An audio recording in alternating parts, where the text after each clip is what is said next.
La broderie est l'art d'ennoblir les tissus en réalisant à l'aiguille des motifs ornementaux sur une étoffe existante à l'aide de fils de coton, laine, soie, métal, synthétique ou chimique.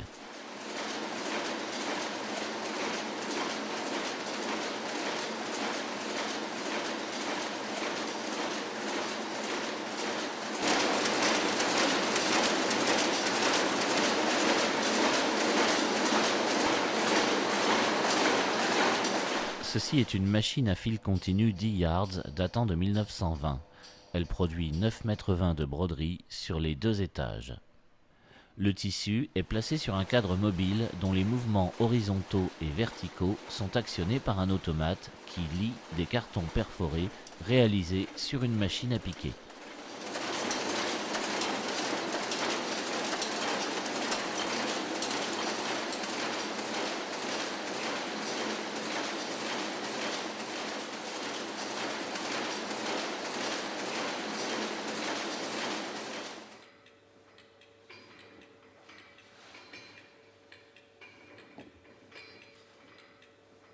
À partir du modèle fourni par le créateur du motif, le travail du piqueur est d'imaginer le chemin que devra parcourir le fil de broderie sur la machine à broder. Sur la machine à piquer, il travaille à l'aide d'un pantographe dont tous les déplacements vont être traduits sous forme de perforation sur un carton. Lorsqu'on perfore 1 mètre de carton, cela représente 200 points de broderie. Plus le dessin comporte de points de broderie, plus son coût est élevé. En revanche, ce n'est pas le nombre de points qui fait la qualité de la broderie, mais leur disposition dans l'espace dont dépend le rendu. Le piqueur doit tenir compte du nombre de points de broderie fixés avec le client. Une broderie est constituée de points de tracé et de points de couverture. Les points de tracé ont pour but de délimiter une forme, de donner du relief au dessin, mais aussi de prévenir les tensions exercées par la machine à broder sur le tissu lors de la production. Les points de tracé, effectués à l'intérieur de la forme, sont donc invisibles, mais participent à la qualité de la broderie. Par définition, les points de couverture recouvrent les points de tracé et forment le dessin visible. Point de bourdon, point de mat ou encore point de satin.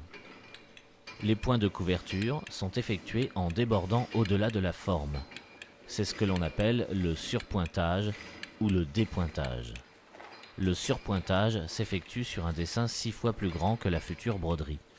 Donc un dépassement du dessin de 2 ou 3 mm ne se verra pas sur le motif, mais anticipe aussi les tractions sur la machine et sera déterminant pour la qualité finale de l'ouvrage. Le résultat relève du savoir-faire et de l'habileté du piqueur.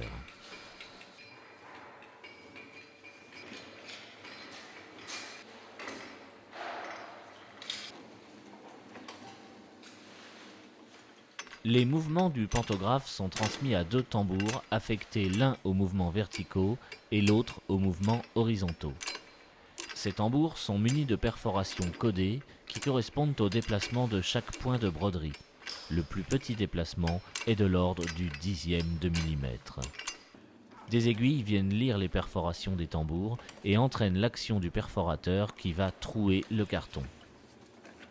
Aux différentes perforations correspondent les déplacements horizontaux ou verticaux des points de broderie ou d'autres commandes déterminant le freinage, le débit du fil suivant la longueur de point, la vitesse de la machine à broder ou la profondeur de perçage.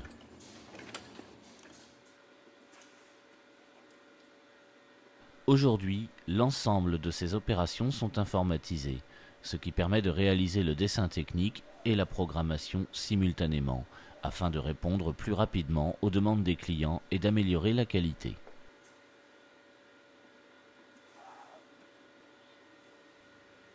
Le piqueur est donc devenu programmeur textile, mais son savoir-faire reste essentiel. Il doit s'adapter aux nouvelles techniques industrielles, aux machines utilisant de larges gammes de couleurs, mais aussi aux nouvelles matières.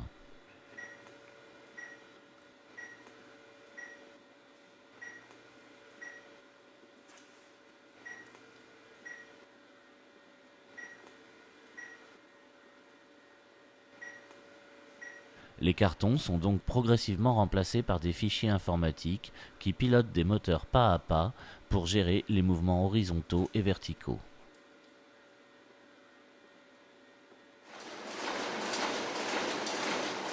Cette machine peut comporter jusqu'à 680 aiguilles selon la complexité et la surface du motif à broder. La capacité de travail en hauteur est de 60 cm. Pour travailler sur une plus grande surface, on effectue une rentrée en enroulant l'étoffe brodée sur l'ensouple supérieur et en déroulant à nouveau du tissu vierge afin de poursuivre l'ouvrage. En partie avant se trouvent les aiguilles. De l'autre côté se trouvent les navettes qui correspondraient aux canettes sur une machine à coudre. Le principe de fonctionnement est le suivant. Dans un premier temps, la navette contenant un cocon de fil est positionnée en bas du porte-navette. Ensuite, l'aiguille passe à travers le tissu et rentre dans le porte-navette.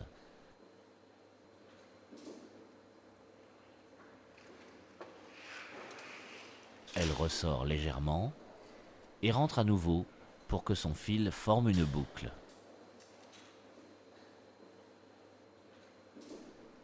Pendant ce temps, la navette monte, puis passe à l'intérieur de la boucle.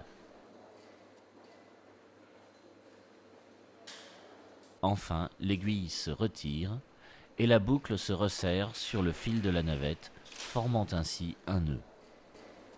À chaque nœud correspond un point de broderie.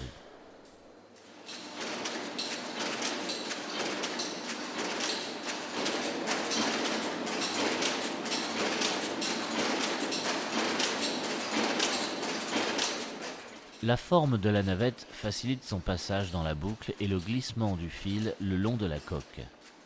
Il s'agit généralement de fils dont le prix de revient est inférieur à ceux utilisés pour l'endroit. Les fils de navette représentent le plus souvent 50 à 70% de la matière utilisée. Pour la lecture des cartons, on utilise un automate complexe qui concentre en technologie l'équivalent de 6 boîtes de vitesse.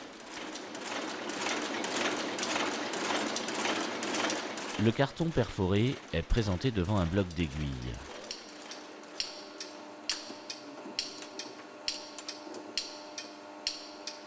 Lorsqu'une aiguille rencontre un trou, elle s'avance et transmet son mouvement à un ensemble de lames pourvues d'encoches qu'on appelle le registre. Lorsque les encoches sont alignées, un loquet descend et fait enclencher un pignon sur l'arbre central. Le code perforé se traduit alors par un mouvement. Ce mouvement est transmis vers les commandes verticales et horizontales du cadre.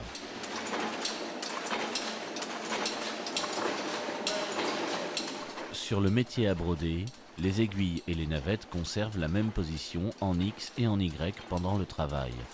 Seul le cadre se déplace dans ces deux dimensions.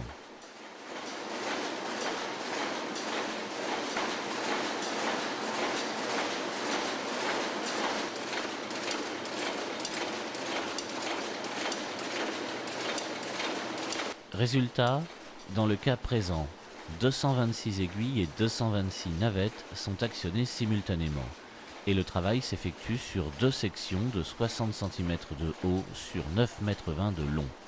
Le cadre supportant l'étoffe accomplit les mouvements nécessaires au bon cheminement des fils de broderie.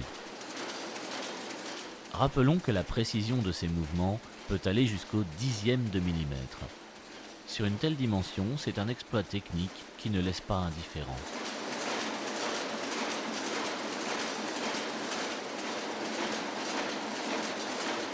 Mais au-delà de la performance des machines, seul compte l'expertise des ouvriers et artisans, piqueurs et brodeurs qui firent la renommée de cette région.